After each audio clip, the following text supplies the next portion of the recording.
요즘 돈의 가치가 빠르게 약해지고 있고 집값이든 주식이든 자산 가격은 계속 치솟고 있다 보니까 혹시 나만 투자 안 해서 뒤처지는 건 아닐까? 이러다 정말 벼락거지가 되는 건 아닐까 하는 두려움을 느끼시는 분들이 굉장히 많더라고요. 그런데 여기에는 아주 큰 함정이 하나 숨어 있습니다. 공포에 떠밀려 뒤늦게 시장에 뛰어들게 되면 오히려 가장 비싼 가격에 사게 되고 결국 손실을 볼 가능성이 커진다는 겁니다. 자본시장은 냉정합니다. 겁을 먹고 판단력이 흐려진 사람부터 먹잇감이 되는 구조예요. 그래서 투자를 할 때는 무엇보다도 자기만의 기준을 세우고 차분하게 접근하는 게 중요합니다.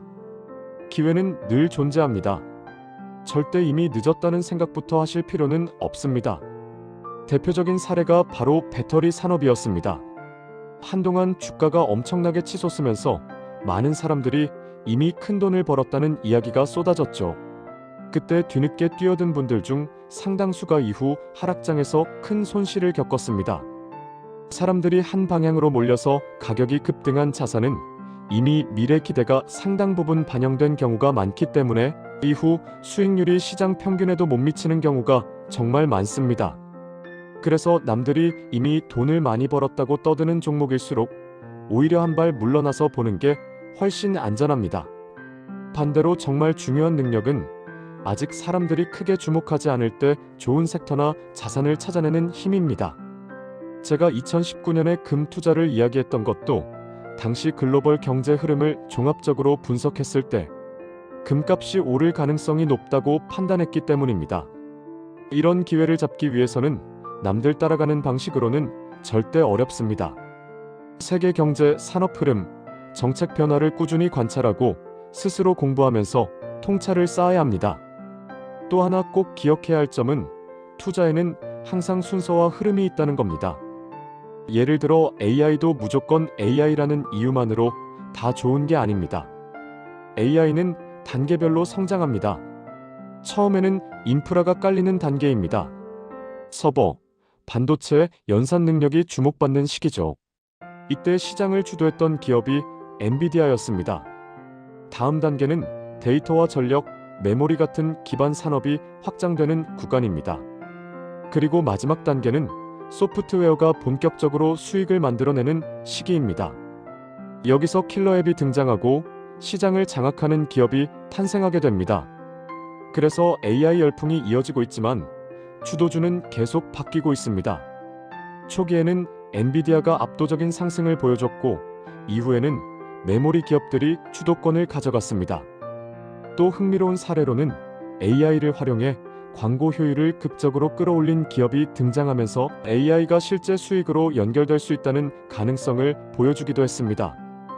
광고비 100원을 쓰면 몇 배의 매출이 나오는 구조를 AI로 만들어낸 겁니다. 사람의 소비 성향을 분석해 맞춤형 광고를 보여주면서 효율이 폭발적으로 높아졌죠. 중요한 건 지금 당장 그 기업을 따라 사라는 이야기가 아닙니다. 이미 많은 사람이 몰린 종목에 뒤늦게 들어가면 고점에 물릴 가능성이 큽니다.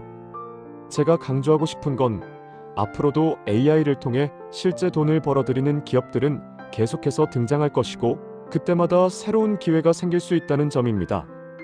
다만 무작정 투자하면 안 됩니다. 반드시 과거의 사례를 공부해야 합니다. 닷컴 버블 때도 비슷한 흐름이 있었습니다. 초기에 통신 인프라 기업들이 급등했고 이후 각종 네트워크와 장비 회사들이 주목받았으며 마지막에는 구글, 아마존 같은 소프트웨어 기업들이 진짜 승자가 됐습니다. 하지만 그 과정이 항상 순탄했던 건 아닙니다. 중간에 거품이 꺼지면서 몇 년 동안 시장이 크게 조정받는 구간도 있었습니다. 이번 AI 역시 마찬가지입니다. 언제 실제 수익을 만들어내는 기업이 본격적으로 등장하느냐에 따라 버블이 이어질 수도 있고 중간에 큰 조정이 나타날 수도 있습니다. 결국 소비자에게서 돈을 벌어들이는 구조가 만들어져야 인프라 기업에도 돈이 돌아가고 산업 전체가 안정적으로 성장할 수 있습니다.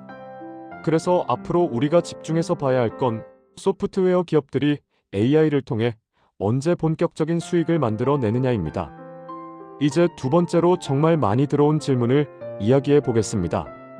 예전에는 열심히 저축만 해도 어느 정도 안정적인 삶을 살 수 있었는데 왜 지금은 이렇게 벼락거지가 될 수 있다는 불안이 커졌느냐는 질문입니다. 이 문제의 출발점은 저성장입니다. 과거 우리나라가 연 810%씩 성장하던 시기에는 경제 성장의 열매가 비교적 고르게 분배됐습니다. 월급도 빠르게 올랐고 예금 금리도 높았기 때문에 저축만 해도 자산이 자연스럽게 불어났습니다. 하지만 성장률이 낮아지면서 상황이 완전히 달라졌습니다. 성장이 멈추자 기존 자산을 가진 쪽으로 부가 더 쏠리기 시작했고 중앙은행이 돈을 계속 풀면서 자산 가격만 자극하는 구조가 굳어졌습니다. 새로 풀린 돈은 시중은행을 거쳐 상대적으로 자산이 많은 사람들에게 먼저 흘러갑니다. 그 돈이 주식이나 부동산으로 들어가면서 자산 가격이 더 오르고 격차는 더 벌어집니다. 이 과정에서 현금을 들고만 있던 사람들은 상대적으로 더 가난해진 느낌을 받게 됩니다. 돈의 가치가 떨어지기 때문입니다. 이런 현상은 이미 경제학자 밀턴 프리드먼이 오래전에 경고했던 부분이기도 합니다. 중앙은행이 무분별하게 돈을 풀면 결국 인플레이션이라는 형태의 숨은 세금이 발생하고 자산 격차가 심화된다는 겁니다. 지금 세계 경제는 자산 격차 확대, 미래 세대의 부채 전가, 그리고 위험을 뒤로 미루는 구조가 동시에 진행되고 있습니다. 정부는 당장의 경기 하락을 막기 위해 계속 돈을 풀고 금리를 낮추고 재정을 확대합니다. 그렇게 해서 당장은 버티지만 결국 부담은 다음 세대가 떠안게 됩니다. 이런 환경에서는 현금만 들고 있는 전략은 점점 더 불리해질 수밖에 없습니다. 그렇다고 무리하게 빚을 내서 투자하는 것도 위험합니다. 금리가 예전처럼 계속 내려갈 거라는 보장이 없기 때문입니다. 이제는 자산을 지키는 투자와 위험을 분산시키는 전략을 동시에 고민해야 하는 시대에 들어섰습니다. 특히 2030세대가 느끼는 상대적 박탈감은 더 클 수밖에 없습니다. 자산 가격이 오를수록 이미 자산을 가진 사람과 그렇지 못한 사람의 격차는 더 크게 벌어집니다. 같은 10% 상승이라도 자산 규모에 따라 늘어나는 금액은 완전히 다르기 때문입니다. 이런 구조가 장기간 지속되면 사회 전체의 불균형이 심화될 수밖에 없습니다. 그래서 지금은 과거의 방식 그대로 투자하면 안 됩니다. 저금리 시대의 승리 공식이었던 최대한 빌려서 먼저 자산을 사라는 전략은 앞으로 통하지 않을 가능성이 큽니다. 대신 자기 자산 범위 내에서 생산성을 가진 자산, 그리고 희소성을 가진 자산을 균형 있게 가져가는 전략이 필요합니다. 또 하나 중요한 개념이 바로 시간입니다. 시간을 내 편으로 만들면 복리 효과가 쌓이면서 자산이 자연스럽게 성장합니다.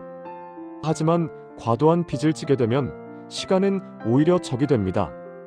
이자 부담이 계속 누적되면서 삶의 선택지를 좁히기 때문입니다. 시장에는 항상 조정과 위기가 옵니다. 나스닥처럼 장기적으로 강한 시장도 몇 년에 한 번씩 큰 하락을 겪어왔습니다. 이런 시기를 두려워하기보다는 오히려 기회로 활용할 수 있는 준비가 중요합니다.